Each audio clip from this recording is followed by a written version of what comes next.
Welcome all gamers, achievement hunters, friends, and loyal fans to TBD Gaming, the video game broadcasting and review channel where we keep it real. I'm the Black Dish, the jack of all games and master of none. Today I'll go over everything you need to know before you play the game Trüberbrook. Trüberbrook was released March 12th, 2019 on Nintendo Switch, PlayStation 4, Xbox One, and PC for a price of $29.99. It was developed by Buildington Fabric and Head Up Games, and published by Head Up Games and Whisper Games. It's rated T for teen, for mild violence, suggestive themes, and the use of alcohol and tobacco, and the file size is 5.37 gigabytes, so not a super big game.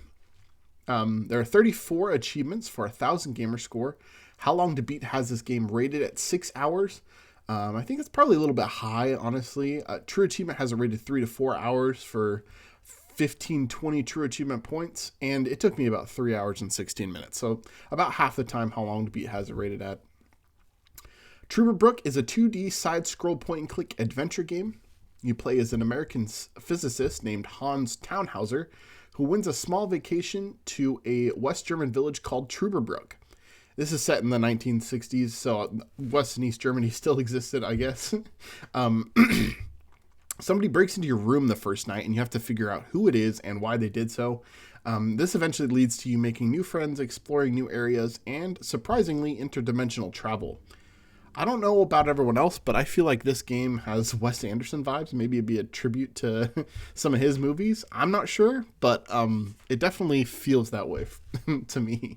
So, things I loved about Trüberbrook: the artwork is great. It's a visual spectacle for sure. The game can be completed in an afternoon as well, so it's a pretty short one. You don't have to play this one for 1,000 hours or anything to get a completion. I also thought the personal audio recorder collectibles were a nice touch. Basically, you have to go to certain areas and record little tidbits and factoids by Hans on his little recording device in order to get all of the collectibles. I think it fleshes out Hans's character a little bit too. It kind of tells you what kind of person he is to carry around a voice recorder with him like that. There's also a point at which Hans nerds out about the supercomputer in the game, about how it has 64 whole kilobytes of memory. I could not stop laughing at that. I mean, I know this is set in the 1960s, so that was probably an amazing feat, but it's just crazy to me how far technology has come since then, that someone would be excited about 64 kilobytes of memory on their computer. Things I did not like about Trüberbrook: movement mechanics are awful. I will tell you that right now. It is extremely difficult to move Hans around where he needs to go in order to get this game finished. You run into stuff, the movement, like the controller joystick doesn't necessarily give the input that is needed in order to move him sometimes. So that's kind of a headache, and there are certain spots that are worse than others. You'll see if you play this game, but I had problems with it the entire time I played this one. A quick analysis: the storyline for Trüberbrook is intriguing. The gameplay is lacking, the mechanics are poor, the graphics are great. I'd say they're fantastic, and it isn't a very difficult game.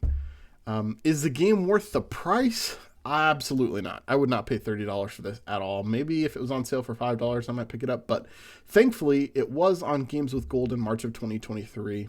The game is not on Game Pass.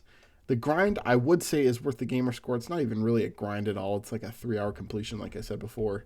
And I would say it's a pretty easy completion if you use a guide. You don't, it's kind of difficult to find some things if you play this one without a guide, but if you have a good idea of where to go and what to do, this isn't a hard game to complete at all.